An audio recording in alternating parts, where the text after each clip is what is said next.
Welcome to the Indigo Podcast, an exploration of human flourishing at work and beyond.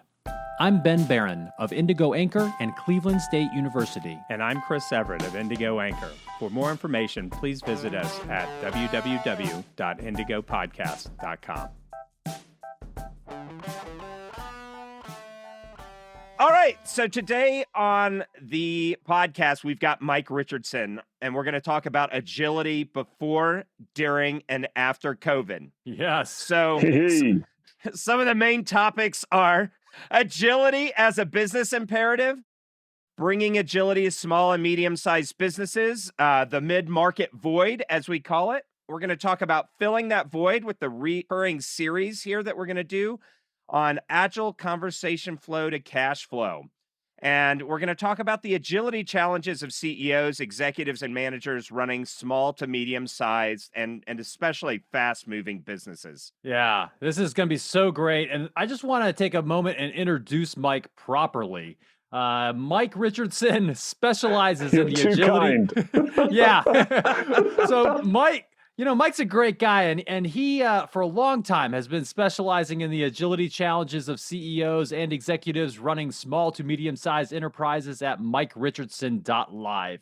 He shares insights at the intersection of his agility experiences in three worlds.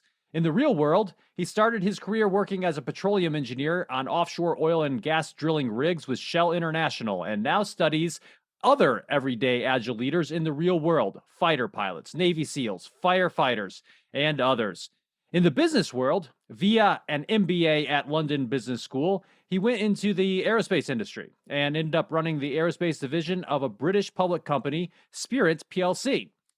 In the advisory world, for nearly 20 years as an author, keynote speaker, facilitator, coach, and board member, including 15 years as a CEO peer group chair and speaker with Vistage Worldwide.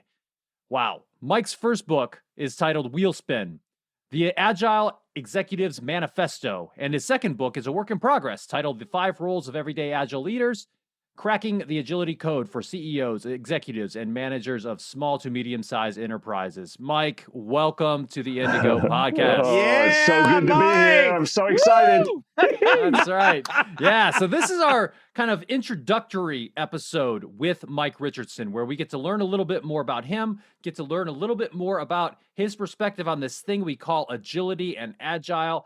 And it's going to be great because, as we'll talk about a little bit later in the episode, we're going to start doing some recurring episodes with Mike, and it's going to be wonderful. So with all of that being said, let's launch into this first part. And what we're going to talk about here is Mike himself, the why, the what, the who, the how, the where, the when of Mike Richardson. All the W's. That's all right. All the W's. Yes, all the W's plus the how. And I guess let's start with this why. Your focus in your writing, in your speaking, in your consulting, in your executive leadership has all been around this idea of agility and agile. And I'm just curious, man, why? Why are you so passionate about this topic?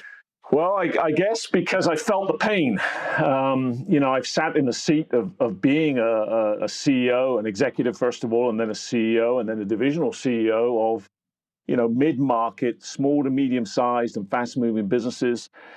And, I had a lot of people coming into my office, offering their services.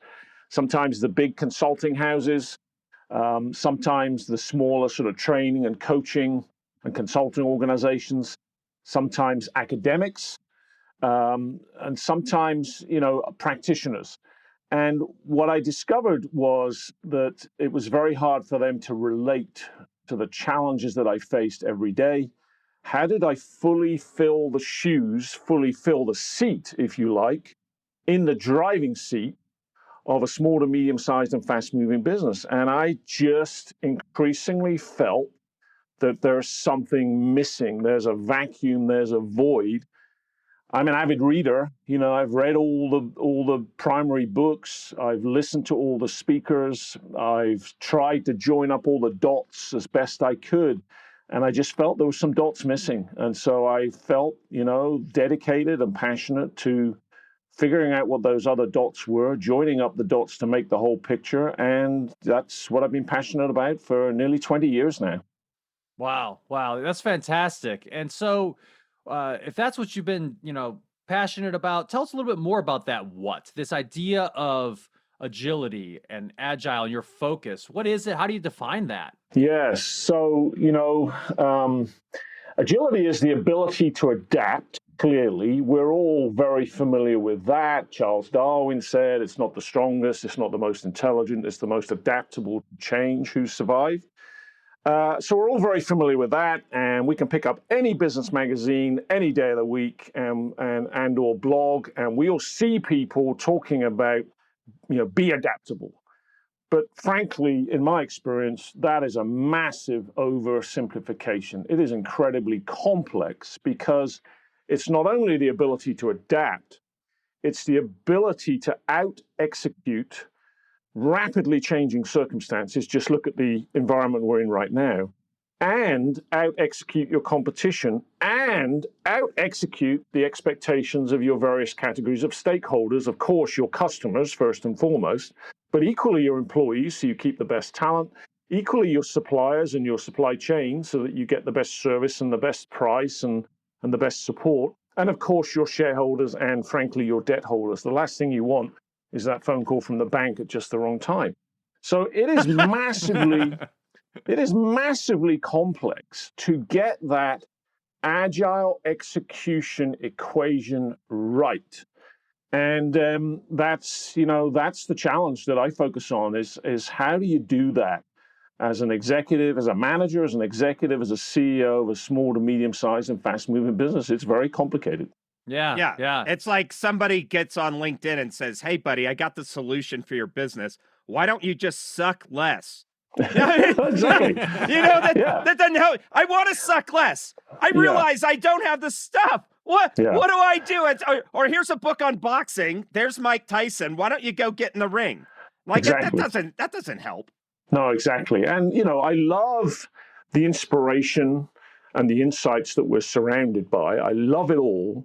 But frankly, my experience is that for your average CEO and executive of the kinds of businesses we're talking about, all this stuff is very hard to relate to, not least of all because they just don't have the time or the headspace to read it all, digest it all, distill it all, and figure out, what do I do with this? How do I translate it into terms that are relevant in my business? And even more importantly, how do I facilitate my team to get into traction with it all? And consequently, they kind of shrug their shoulders and kind of resign themselves to, well, I'll just do the best I can. I'll go with the flow, and hopefully everything will be all right. Yeah. There's a real appetite for some practical guidance here. People are literally starving for this, but every time they go out into the primordial ooze that is the agile landscape, it's terrifying. It's terrifying. Yeah. It's overwhelming. And frankly, not least of all, the big guys, the big consultancy houses are constantly pushing out, research data. They're pushing out the latest book. They can get the cover article in the big magazines, the Harvard Business Review, anytime they want, because they have that kind of, influence. And it's good stuff, but it's 30,000-foot stuff that doesn't relate to my day-to-day reality.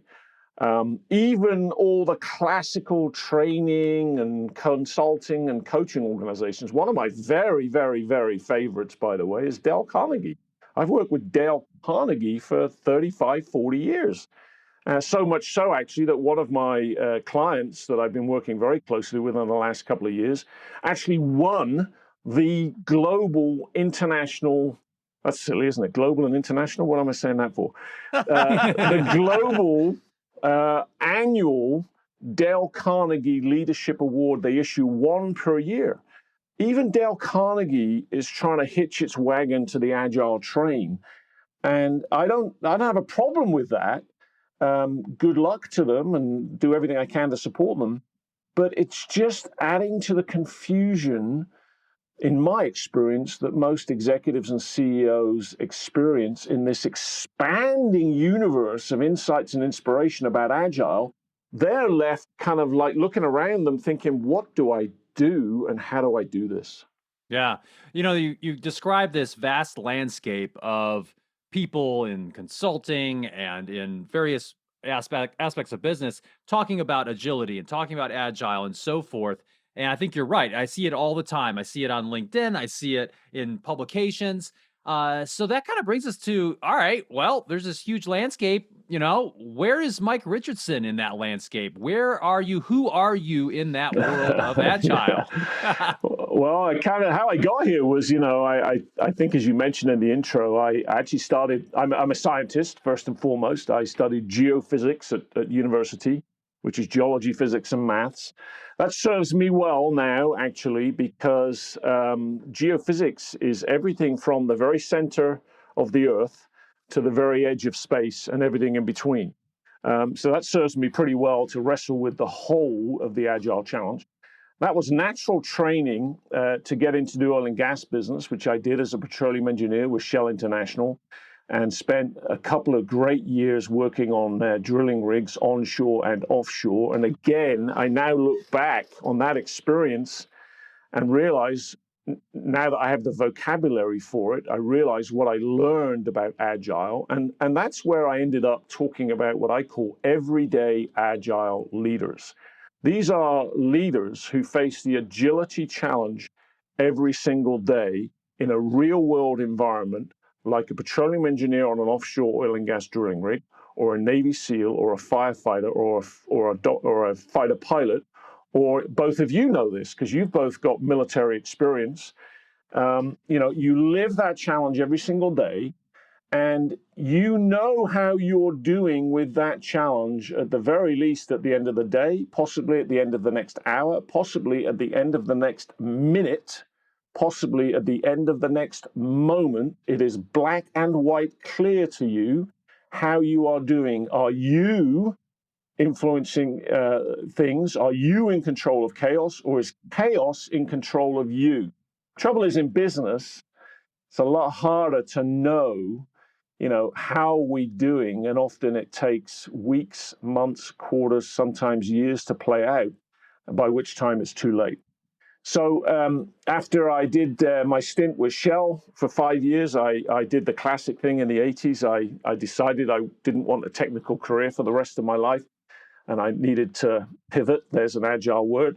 And so I pivoted via an MBA, a full-time MBA at London Business School for 2 years, which was a blast. Didn't teach me much about Agile, by the way, now that I look back on it, but it did give me a good grounding, and I was scanning around looking for what I wanted to do next. I nearly got into the automotive business, but I got into the aerospace business really through chance. But I am so glad that I did, because once again, I learned so much about agility in the design of fighter planes, the training of fighter pilots, commercial aviation, defense and space. And I did that for through until the early 2000s, by which time I'd relocated to the USA. I'm English originally, American now, live in Southern California. And, 9/11 happened, the dot-com bubble burst, the technology boom crashed, the markets crashed. And in 2002, I decided to take the leap to follow my passion. And therefore, for nearly 20 years now, I've been pursuing this agility challenge and loving doing it. Yeah, that's great. And I love your story. I love the real experiences you've had along the way and so forth. I'm not surprised that you didn't learn much about Agile in business school. As a professor myself teaching some MBAs, I try to do a little bit of that, to try to bring that into the conversation. So maybe things are a little bit different now, at least in my classes. I don't know. But so great. So that's a good picture of who Mike Richardson is, which kind of brings us back full circle to kind of why. Why is this? Why do you see this big need for more agility in our businesses, people being more agile in their leadership approaches and so forth? Well, I think, the main focus I have is when I was sitting in the seat and facing the challenge and feeling the pain of not being very agile, and the rewards of discovering agility. I was really, able to identify with the challenge kind of from the inside out. And then in the advisory world, of course, for the last 20 years, including, as you mentioned, being a peer group chair with hundreds of CEOs and speaking to hundreds of peer groups around the world about agility as an advisor, and obviously sitting on boards and coaching and consulting and speaking and writing and all that kind of stuff, looking at the agility challenge from the outside in, kind of living between those two worlds, what I realized was that the real key is to focus on who do we need to be as executives, as managers, executives, and CEOs in the equation of our agility, so that I can flick a few switches in my brain and walk into the office differently this morning. And in with me comes a different agile presence. And as a result, I'm able to influence chaos, influence, this concept we call VUCA, volatility, uncertainty, complexity, and ambiguity, influence all of those things so that in the next minute, the next hour, by the end of the day, I can feel good that we had an agile day today, not a fragile day. And we influenced chaos today. We didn't have chaos influence us today. So it's really about who managers, executives, and CEOs need to be in the equation of their agility to influence the unfolding journey that they're on every single day. Yeah, so it's kind of a little bit of a gut check and some soul searching that people got to do, it sounds like. It is, and looking in the mirror. And, when I'm in front of groups of CEOs in particular, I love to sort of hold up the mirror metaphorically and say, look, you are simultaneously the problem and the solution. And if we can get you to flick a few switches in your brain and start to act and think differently, then we can gradually align the rest of the organization with that enterprise-wide and enterprise-deep, and essentially change your future, change the trajectory of your future, change the journey of your future, have a more agile future and a less fragile future. Yeah, because these CEOs are coming in, some of them, right? And they're just sick to their stomach. They're sick to their stomach when they go to bed. They're a pain in the rear for their spouse. They come in, you can see them just sadly turning the key to their car, opening their garage, driving to work, powerless to affect, because they don't know. Like this is something, these are behaviors that you can learn, ways of thinking that you can learn so you can be empowered. You talk about being fragile. It's like, well, how you doing today, CEO? We've got a big grin in our face when we come in and like, I don't know. And then a total ER moment, but we're smiling because we know what the other side of that journey looks like. You can get there, guys. And I've lived in both places. I truly have. I've identified with those days when I'm feeling worn out, I'm feeling exhausted, I'm feeling empty, I'm feeling beaten up, I'm scared stiff, I'm worried, to a high level of stress. And then I catch myself and I remember this is all in my head. This is all in my body, as it were. If I can flick a few switches and change my mindset, first of all, and then having changed my mindset, I regain my access to my skill set of being agile.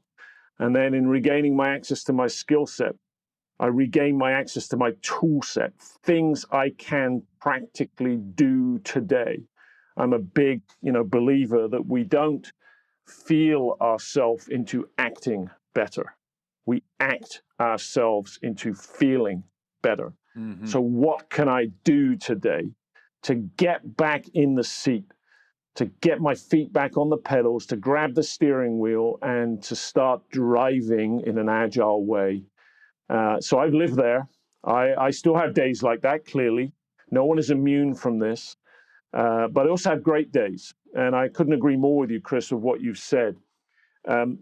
This whole concept of agile is just mired in myths and mysteries. And so what I like to do with people, and we'll be doing in these podcasts as we go forwards, is we'll be exploring the myths, the mysteries, and the magic of Agile. And when you're stuck in the myths of it, when you're stuck in the mystery of it, you wonder, how will I ever get to that other side? And yet when you do get to the other side and you look back, you realize, my gosh, how magical is this? Things flow. It's still chaotic. I still got, a lot to get done, but I'm able to be more composed. I'm able to be more calm. I'm able to be more confident that no matter what disruptive change comes at me, we've got the tools for the job, we've got the skills for the job, we've got the mindset for the job. Yeah. And you got to actually pick those tools up. Some of you, it's not illogical to be terrified of the workday because you actually don't have the skills or the mindset to thrive. And so that should give you hope, though, because people have actually kind of solved this, If you're in Afghanistan and you're on a convoy and you get hit by an IED, we now know what actions on need to look like after studying thousands of IED hits, right? And it's the same thing here. If your company's going along, and look, we just hit a giant IED called COVID-19. And it's blown everything to words I can't say and not get an explicit rating on Apple Podcasts. And so everything's blown to high heaven here. And the question is, do leaders know what actions on are in these kind of challenges? Now, it doesn't have to be COVID, right? We live in a world that's moving so fast with competitors all over the universe. And we don't even know where that next competitor is coming from. Right. And you should feel terrified if you don't know what actions on look like. This Agile challenge, this agility that Mike, Ben, and I, we've done a bunch of engagements together that have been awesome. We know what actions on look like when you face that agility challenge, and we need to talk about it. Yeah, and one thing Mike says on a regular basis that I've heard him say, and you've said it a couple times, kind of in different ways here already, is it's not about the chaos. Like the chaos is gonna be there, it's always gonna be there, but it's about your relationship with that chaos. I love that. Yeah. So it's about how to be different. Clearly, there's a lot of things to think about. There's a lot of things to do, but mostly it's in the face of this craziness, how to be, calm, composed, collected, and as a result, confident. And indeed, what I've distilled progressively over the years, by kicking around ideas and thoughts and having conversations and interviewing firefighters, Navy SEALs, fighter pilots, lifeguards, commercial pilots, those kinds of folks, and sort of comparing it with my own experience as a petroleum engineer, etc., is that there are what I call 5 roles of everyday Agile leaders that I urge business leaders, CEOs, executives, and managers to live up to. And you just mentioned one of the attributes of agility to change our relationship with, and that is chaos. And as you just said, in an increasingly VUCA world, chaos is not going to go away. In fact, it's only going to get worse. So the challenge isn't how do I minimize chaos? How do I deflect chaos? The challenge is how do I embrace chaos? And how do I change my relationship with it? And in particular, how do I coach my people, my team, my enterprise to change their relationship with chaos? Because there are 2 kinds of chaos. There's disorganized chaos, where the majority live. Chaos controls them, chaos defines them. They're lucky to survive the day. They go home worn out, burned out, stressed out. Versus the other kind of chaos, which is organized chaos. It's chaotic, it's moving fast, but we're in the flow of organized chaos. Those are 2 completely different worlds. And our first role, one of the 5 roles, the first role of the 5 roles of everyday Agile leaders, is to coach our people from disorganized chaos to organized chaos. And the challenge is that few people have had any coaching about chaos at all. They don't know how to do that. Whereas if you've worked on a drilling rig, or you've been in the military like both of you, or a firefighter, or a lifeguard, or an ER doctor, and those kinds of everyday Agile leaders, you know that the difference between organized chaos and disorganized chaos is the difference between a great day and a terrible day, and potentially has life and death consequences. And so you get very, very, very familiar with chaos and how to organize it so that you live in organized chaos, not disorganized chaos. And that's the first of the 5 roles of everyday Agile leaders. All right, so let's totally get into those 5 roles here in a minute. But I think our listeners can start to see why agility is just crucial. It is an absolute imperative in crisis, and you'll always have crisis. So we've covered that. So what does the world look like once we get some agility? Is there an after for us as agilists? That's a great question. The reason I like to talk about agility before, during, and after COVID is actually, a lot of people obviously here in the middle of the COVID crisis are talking about the need to be agile and pivoting to virtual and pivoting their business model in all kinds of new ways. I'm about to do a webinar with a commercial airline pilot to talk about, the everyday agile leadership challenges of being a commercial airline pilot of a 747-400 or indeed an A380, which he ended up flying. But he is also an expert in the airline business. And I listened to a webinar that he did the other night with one of the aviation industry bodies, talking about the future of the airline industry after COVID. And it's not going to be pretty. It isn't pretty right now, and it's just not going to be pretty. So the challenge is that, we've been talking about Agile forever.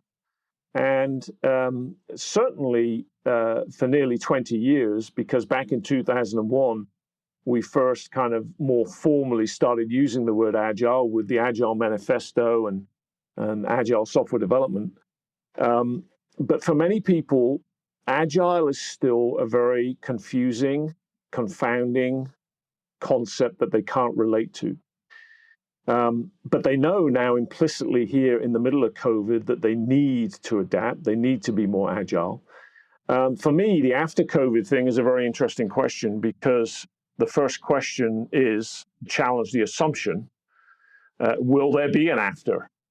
Or is there a permanence to a shift here where, to some degree at least, there is no going back? I wonder if that's the case to some degree for the airline industry, for instance.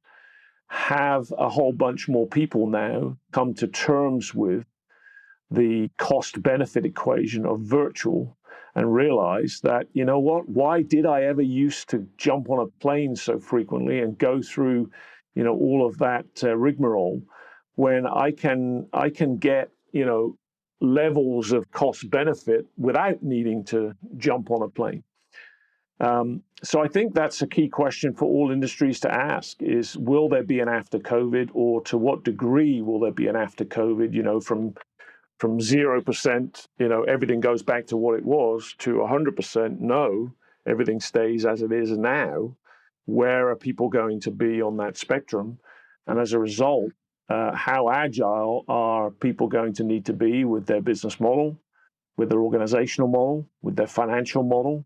Add all those up, their economic model, and as a result, their cultural model, their leadership model, and their agile operating model for their business.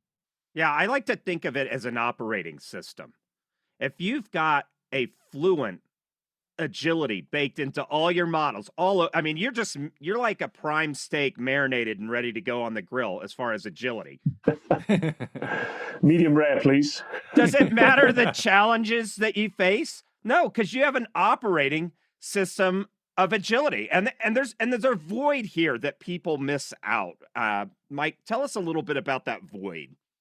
Well, you're so right, and that's why I talk about people being in the driving seat of their business, because and how do you fully fill the seat? How do you fully fill those shoes? Because think about it, in the driving seat of your car, you jump in the car, you start it up, you select gear, and you go. You don't sit there for 10 minutes trying to map out a plan. Well, what if I get to the end of the street and this scenario is happening? Am I going to turn left or turn right? Or what if I get to the end of that street and I come down to the traffic lights and this is happening or that is happening? You don't sit there for 10 minutes and try to map out a plan. On the other hand, you don't just drive off with zero plan and you don't know when you get to the end of the street, are you turning left or right? You get into the flow and you're very calm, hopefully mostly. You're very calm, you're very collected, you're very confident that in the driving seat of my car, pretty much no matter what happens, 99.999% of the time, I'm going to get where I want to go pretty much on time, safely, and ready for business. So we know how to be in that mindset. We know how to have those skill sets. We know how to have those tool sets because we do it every single day. And what I like to challenge people is, so when you park in the parking lot outside your office and walk inside, why do you leave all of that in the car? How do you take that in with you? Those mindsets, those skill sets, those tool sets, so that in the driving seat of your business, you're able to operate in the same way as you just did in the driving seat of your car. The trouble is that in this expanding universe of consultants and coaches and trainers, nobody's ever really distilled that and filled that void. And that's what my instincts tell me is the void that needs to be filled after all of these years. And that's what we're focused on. Yeah. Well, one thing that I really like about your approach, Mike, is that it empathizes with the CEO of the small to medium-sized business and other organizations, right? It's not that these people are stupid or lazy or any of that. It's that they are pressed for time and they're doing their best. These are generally smart people who got in their positions because they had good experiences. But they need some guidance with regards to this idea of agile and agility and how they can actually make it something real in their everyday life. Exactly. I couldn't agree more with you. You know, one of the reasons I liked working with Vistage for so many years and having 300 plus of my own members and talking to 400 plus groups around the world, probably, you know, each of which had 10 to 20 members in it. So, you know, 5,000, 6,000, 7,000 CEOs, is these are incredibly smart people and very successful by and large. And certainly with my own members, you know, they would agree with me when I would often say, yeah, you're very street smart. You've learned stuff the hard way, but you're not very book smart. You've not read all the books. You've not listened to all the speakers. You've not pieced it all together. You haven't joined up all the dots. You don't have time. You don't have the headspace. You maybe don't even have the interest, frankly, because it's just not how you're wired. You're wired to make stuff happen. But the challenge is if we're not careful, we can be a busy fool. We're very busy, but we're not putting it all together in a very agile way. And so it coming together in a more fragile way. It's more frenetic, hair on fire, seat to the pants kind of stuff. And all we need to do is to bring a little bit more organization to it, and we can start to unlock a next level of agility. One of my favorite questions to ask people when I hear people give me any indication at all that they are overwhelmed, right? They say things like, I'm buried, I'm snowed under, I can't get my head above water, I'm spread too thin. That's all code for I'm overwhelmed. What I like to ask them is, well, are you overwhelmed or are you under-organized? Under-organized for agility, under-organized for chaos. You live in disorganized chaos, not organized chaos. Frankly, under-organized for VUCA. You're letting VUCA and chaos define you. So explain VUCA. VUCA is what? Again, VUCA is volatility, uncertainty, complexity, and ambiguity. It's kind of it's a military term that is widely used in the commercial world these days that really describes how change itself has changed. You know, we've always said change is a constant, right? That's an overused cliche, but I'll buy into that, absolutely. But but actually change, the nature of change itself has changed. It's now become a VUCA world. We live in this accelerating world of VUCA, volatility, uncertainty, complexity, and ambiguity. And the antidote to VUCA is Agile. But Agile remains a confusing, confounding, elusive thing for so many businesses and so many CEOs. And you, the three of us, myself, we're dedicated to changing that.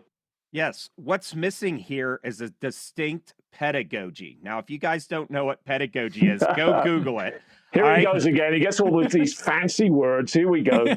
But this is a method for teaching. So when I came to Nashville to be a professional musician, I could listen to any record and I could duplicate the tones and I could rip all the music. But if you sat me in a studio and said, all right, now play a solo that's never been played before on this session, I just looked and I was like, man, I don't know. That's the wizardry of session players. But after I'd been in Nashville for a while, some of those session players said, hey, Chris, let me show you how this works. And there is a methodology to be able to go to the studio, say, okay, play a solo. All right, now play another one. Play 5 more. We'll have the producer pick later.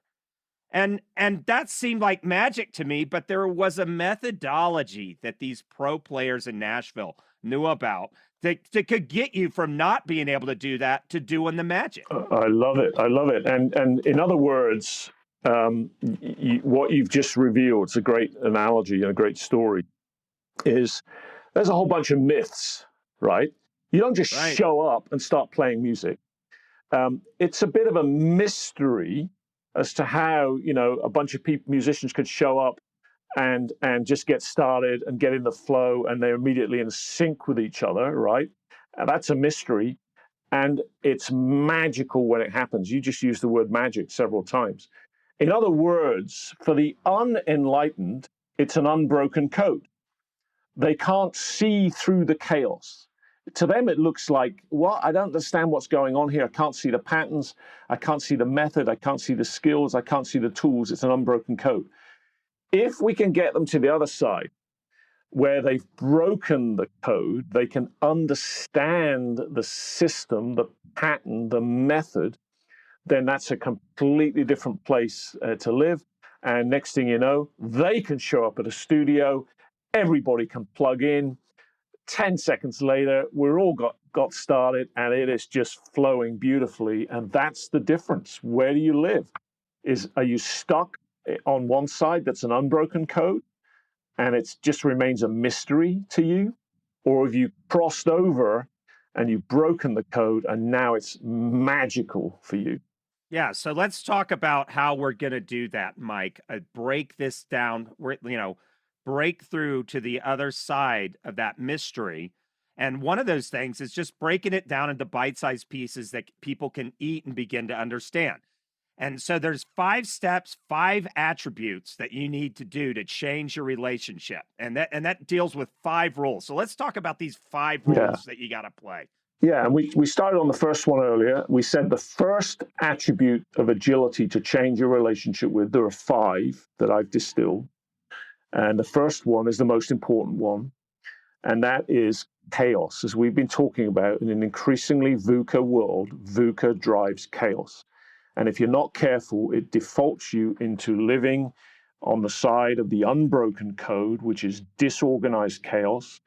It's a mystery as to how you could ever live anywhere else, because you kind of have resigned yourself to the fact that's just how life is. There is no other option. This is it. Well, that's not true. If I lived in disorganized chaos on a drilling rig, I wouldn't have been a petroleum engineer for very long at all, or perhaps even worse things would have happened, like the BP Gulf oil spill. There is a beautiful place to live called organized chaos. You just gave a great example of it in a music studio. When it's flowing, it's a little chaotic, it's fast moving, but it flows, it's beautiful, it's magical, it's organized chaos, not disorganized chaos. So that's the first attribute of agility to change your relationship with. And you, the CEO, the executive, the manager, have to step up to be the chief chaos coach in your business, coaching your people from disorganized chaos to organized chaos, because trust me, if you don't, you risk the fact that nobody else will. And you will continue to be stuck in a world of the unbroken code of disorganized chaos, which is going to cost you a fortune in some way, shape, or form. The second attribute of agility to change your relationship with is, if you want to live in organized chaos, not disorganized chaos, then the second attribute has to kick in, which is triage. Triage. Now, we've heard that word a lot in recent times, because we've heard, politicians on the TV talking about, we don't have enough face masks, we don't have enough, personal protection equipment, we don't have enough respirators, we don't have enough resources to go around. We often hear this in wildfires, in aircraft accidents, in oil spills, right?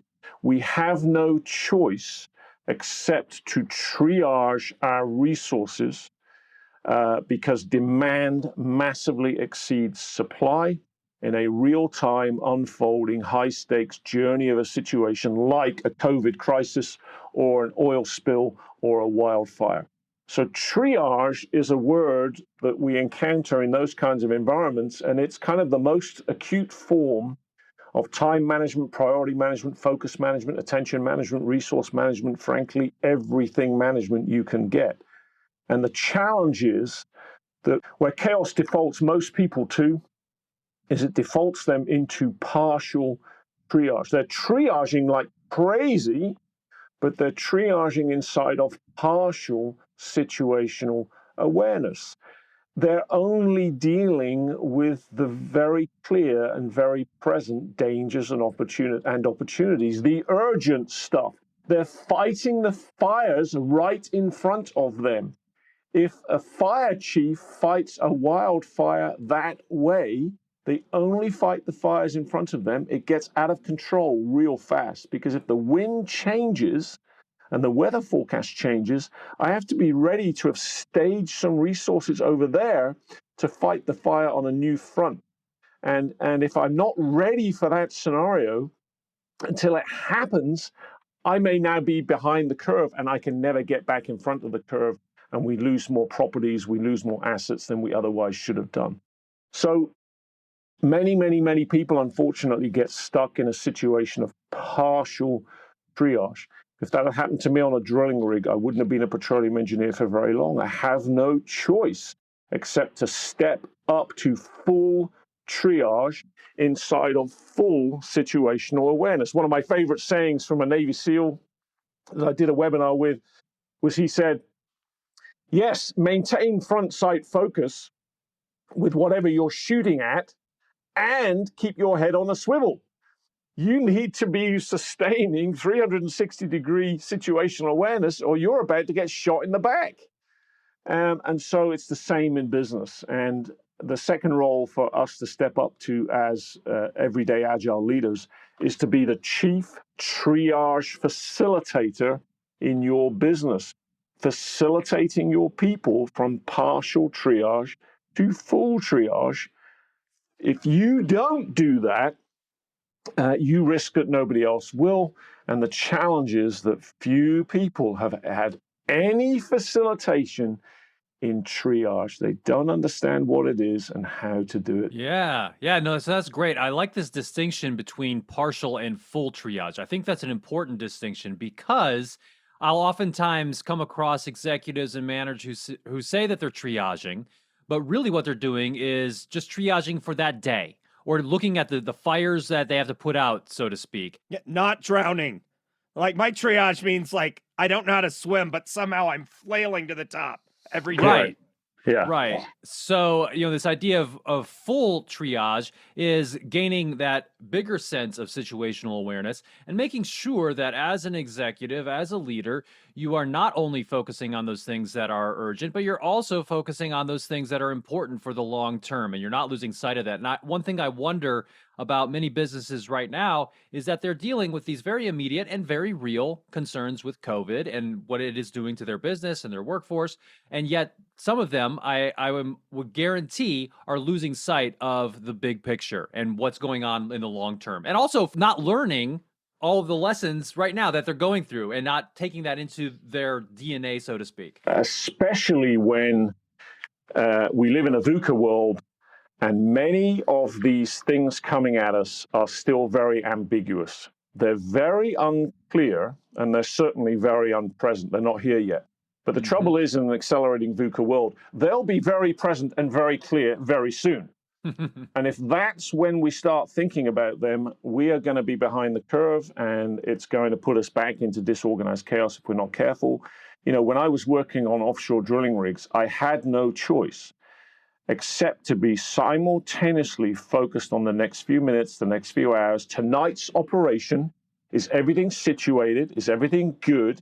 Is everything ready for this massive, heavy operation that we're running tonight? And perhaps the weather is getting worse, and perhaps some machinery is broken. Perhaps a supply boat is going to be late, and I've got to be triaging the next 8, 10, 12 hours, possibly the second night without any sleep. And simultaneously, I have to be triaging the operation that's going to come right after that. Perhaps in the next 3 days, we're going to move into a different phase of this well. And perhaps in the next 3 weeks, we're going to be finished with this well, and we're going to float off and go over and start the next one. I have to be fully triaging that full spectrum of timeline issues. Otherwise, if I'm so focused on the long term, but not the short term, something will go wrong tonight. God forbid, you know, somebody will get hurt, and that will cause me to have to shut down the rig while we, you know, deal with that situation. If I'm so focused on avoiding that tonight that I don't order replenishment of the materials I need, or I don't situate, you know, the things I need for the next operation, the next operation, the next operation, and let's suppose the weather changes, a supply boat is late, and we don't have what we need, then I have to shut down the rig and wait. So if my triage goes partial, either way around, I have to shut down the rig and wait. And that is the consequence of poor triage. And so on a drilling rig, it becomes very black and white very fast. Unfortunately, in business, it doesn't. I was on drilling rigs for 300 days and nights, and I had to shut the rig down once. And boy, I was upset. I was very upset. But we got into a situation that could have rapidly unraveled and become unsafe.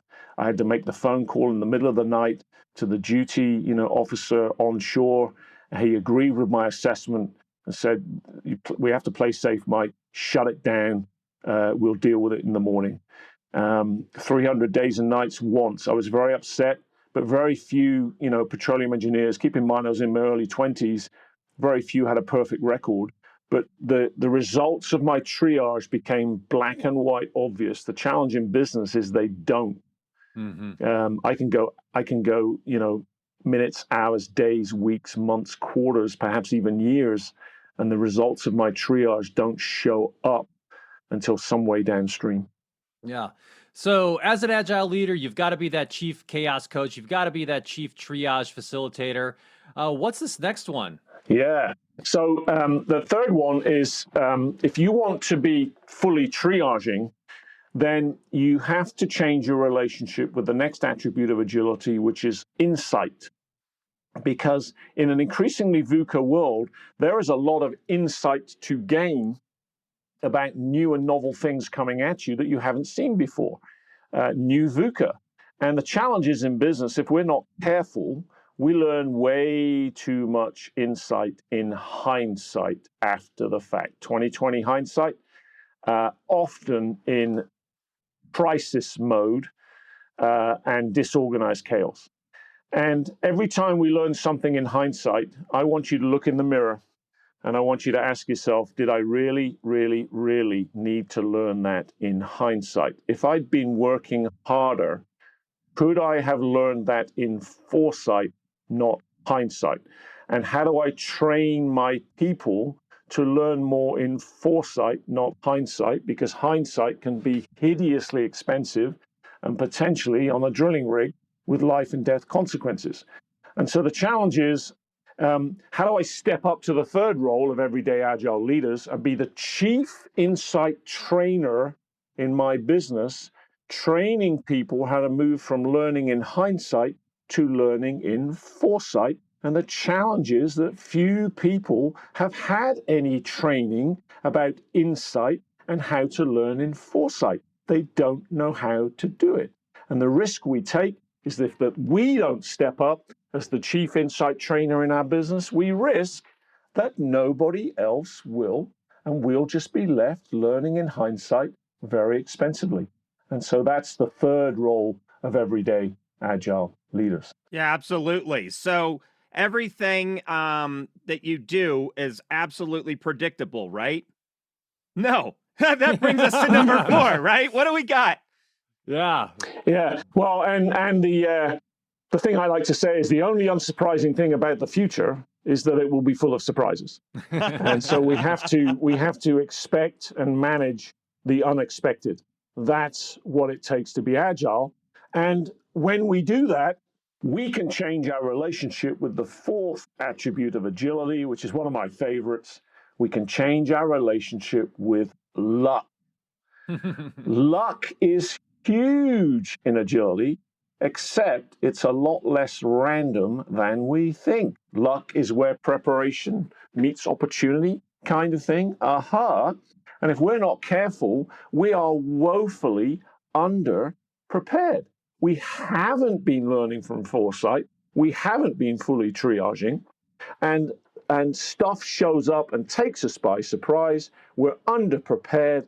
And things go wrong. And what do we write it off as? We write it off as bad luck by accident. And unfortunately, that's often where the majority can live. Stuff happens. Sorry, boss, but stuff happens. Well, yes, I'm not saying that you can learn everything in foresight. You're going to learn some things in hindsight. But what I invite you to ask yourself is, how do I change my relationship with luck? By being more prepared, by doing more work, by thinking about more scenarios, by learning more in foresight. And so I want you to step up as the chief luck consultant in your business. I want you to have all of the phrases, the one-liners, the quotations at your fingertips to consult with your people about luck and inspire them to stay in the zone of luck by design, not luck by accident, which mostly is bad. Luck by design can be mostly good. And the challenge is that few people have had any consulting in luck. They just don't understand the difference between luck by design and luck by accident. So that's the fourth role. Yeah, you know, it reminds me of this. I don't know who said this quote. Maybe one of our listeners will write in and tell us who said this, but it goes something like, luck is a funny thing. The harder I work, the more of it I seem to have, right? And it's kind, you know, I think it's a great idea. It takes people out of this, victim mode as a leader, as an executive, and says, no, you can have an influence on the world around you and have a proactive, more agile approach towards your life, towards your business, towards the opportunities that may come. That is exactly where we're headed, Ben, and I look forward to talking more about that in the coming sessions, where indeed, if we're not careful, we are resigned to living in disorganized chaos, partial triage, learning from hindsight, bad luck by accident. We are resigned that that's just the way it is. And we may not use these words, but unconsciously, internally, we are being a victim of all of that. And it remains an unbroken code for us. It remains a mystery. And we think that that's all there is. And yet, if we can get to the other side, we're a victor, not a victim. We've begun to master this. We've begun to take control of this. We're defining chaos. It's not defining us. So that is indeed the journey that we're on. And the last attribute of agility to change your relationship with is what I call journey orientation. And that is getting oriented to a journey and what a journey is and how a journey unfolds maybe a little bit differently than we've been oriented before. Hopefully, the light bulb is already coming on, that I need to get oriented to a journey as an unfolding flow of luck, an unfolding flow of insight, an unfolding flow of triage, and an unfolding flow of chaos. And how do I be oriented to my journey to keep it in the zone I want to be in of organized chaos, not default into the other zone that I don't want to be in of disorganized chaos? And in particular, how do I architect my journey differently as a combination of macroscopic stuff, which is the big picture, and microscopic stuff, which is the small picture? And so I urge CEOs and executives to step up to the fifth role of everyday agile leaders, becoming the chief architect of their journey, and in particular, changing their relationship with one of my favorite topics to talk about, micromanagement. Now, I'll probably lose your listeners at this point because probably everybody thinks that micromanagement has a bad reputation. It's a bad thing, right? We hear that a lot. Well, yes, but there are two kinds of micromanagement. There's bad micromanagement, which is breathing down somebody's neck. Is it done yet? Is it done yet? What's taking so long? And there's good micromanagement. Good micromanagement is thinking ahead, paying attention to the details, asking the what-if questions that nobody else is asking, thinking about the what-if scenarios that nobody else is thinking about. On a drilling rig, you have to do a boatload of good micromanagement. You double check and you triple check. You pay attention to details, you dot the I's, you cross the T's, you measure twice and cut once. Because if you don't, you're going to learn in hindsight that it is hideously expensive and potentially with life and death consequences.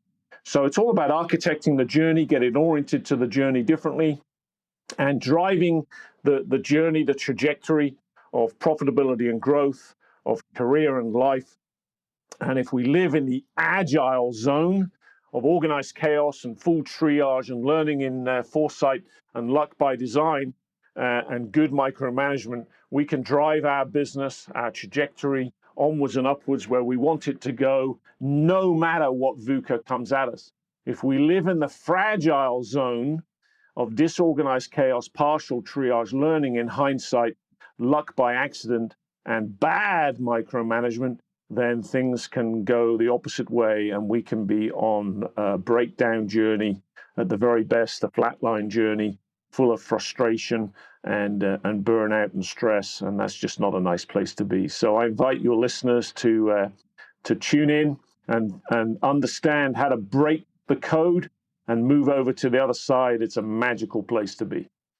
That's right. That's right. So you've got these 5 roles, being the chief chaos coach, the chief triage facilitator, chief insight trainer, chief luck consultant, and chief journey architect. And, you know, what this kind of comes into and I think really supports is this idea that we're going to explore in a recurring series called Agile Conversation Flow to Cash Flow.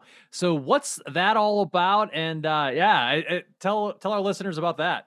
So, you know, the trajectory of the journey essentially comes down to the bottom line of the trajectory of your cash flow, right? Your revenue, your profit, and how all of that flows into cash. And if you had a share price, which obviously most of your listeners probably don't, but if you did have a share price, or at least if you think in terms of what's your valuation, then the real question is what's happening with your share price, right? And if an analyst is following your share price, one of the things they're going to analyze is the net present value of your cash flow, and they'll put some kind of spreadsheet together and they'll dial in some parameters and variables and factors, right? But they'll deduce from the trajectory of your cash flow what's likely to happen with the trajectory of your share price or your valuation. Now, given everything that we've just been talking about, what I like to do is distill it down to the bottom line for your listeners, that what comes first before your cash flow is what I call your conversation flow. Now, don't misinterpret that. I don't mean we just sit around and talk. Notice that we call this agile conversation flow. An agile conversation flow is how do we have an unfolding flow of thoughts, questions, decisions, and actions. And that last piece in particular opens the door to an agile mindset. Agile leaders understand that actions are a part of the conversation. They are a conversation with reality. If only we will get into action sooner, reality comes into the conversation telling us loud and clear what's working and what's not working. The only question now is, are we listening and are we looking, or are we asleep at the wheel? So inclusive of actions, and we'll come back to that and talk about agile actions and minimum viable products and 1.0, 2.0, 3.0 and testing and verifying and fail early, fail often, fail small, fail cheaply, all that kind of stuff in future sessions, which is at the heart of an agile mindset. But the concept of conversation flow is an agile unfolding flow of your thoughts, questions, decisions, and actions. And how does that trajectory take shape? Because where your conversation flow goes, your cash flow will follow. It's just a matter of time. So what I like to suggest to people is, if those analysts are following your share price and they're doing their massive spreadsheet of cash flow, what they would also love to be able to do is they would love to be able to listen in to your conversation flow. They would love to wire your office and wire your conference room for sound, because they want to know, are these guys and girls talking about the right stuff? Are they talking about it so that they will be ahead of the curve in organized chaos, in full triage, learning from foresight, with luck by design, doing good micromanagement? Or am I hearing that they're sort of asleep at the wheel, and very soon this VUCA that's coming their way, like an iceberg, is just going to put a hole in their Titanic, and they're busy rearranging the deck chairs? I don't have confidence in these people, and therefore I'm going to recommend selling their shares, and therefore their share price is going down, because I predict that where their conversation flow goes, their cash flow will follow, and their share price will follow that. So it's going to be what we call agile C2C, conversation flow to cash flow. And we're going to make sure in these future sessions that we're helping your listeners think about all the right things, talk about all the right things proactively in their businesses, not reactively. There's a lot to talk about, and we're going to have a lot of fun doing that. And I look forward to being with you. Yeah, it's going to be fantastic, and I that idea of, if your analyst was listening in to all the meetings that you're having with your fellow leaders, if that's an uncomfortable prospect for you, then maybe you need to tune in. Well, wait a minute. Let me pop something in there, Ben. So the thing is, and we deal with this all the time. If we were able to take a cohort of the CEOs that we coach, and executive teams that we coach, and have them listen in, a lot of them be like, sounds okay to me. You know, they actually don't know. But then if we showed them a company that was actually having those agile conversations, they'd be like, oh, man, we were missing the boat, and we didn't even realize it. You got to know what right looks like. Exactly. Right? Exactly. And we will, get into all of that in future sessions, and we'll articulate that. We'll color that in. We'll distinguish the differences, and we'll gradually paint that picture and join up all the dots for your listeners. It's going to be a lot of fun. Awesome. So we've got that coming up with Mike. And then we also have this webinar that we're going to do on September 16th, and we'll post a link to that in the show notes, so you can go check that out. Please join us for that. Mike, what are we going to talk about in that webinar on September 16th? We're going to do a deeper dive into the 5 roles. Chaos coach, chief chaos coach, chief triage facilitator, chief insight trainer, chief luck consultant, and chief journey architect. We're going to do a deeper dive. We're going to show some visuals, some models, and invite people to flick a switch in their brain and become students of agility, to go on this journey from the fragile majority to the agile minority. And we'll invite them to come along for the ride, and they'll learn a lot more about it on that session on September the 16th. Looking forward to doing that with you guys. Yes. And also, if you're not already subscribed to the Indigo podcast, you need to subscribe because this is a weekly series we're going to be doing with Mike going forward. So you need to go ahead and sign up for that webinar as soon as you get into the office, or you're done with your run or whatever. Go sign up for that webinar. You need to register to get in. And then also subscribe to the podcast so you can be aware of these things that we're bringing. COVID is wrecking everything, but even why does it take COVID to get people to wake up? What I say is, like, when I don't learn ahead of time, I go do push-ups. And some of the listeners that regular listeners know, I say, if I can't be smart, at least I'll be strong.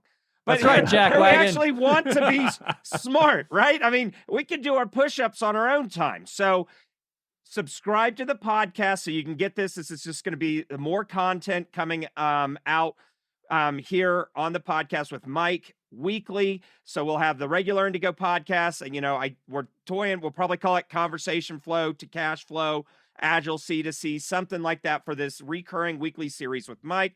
It's going to be awesome. So let's talk about what are some of the stuff we're going to talk about in a recurring weekly series. Oh, there is so much.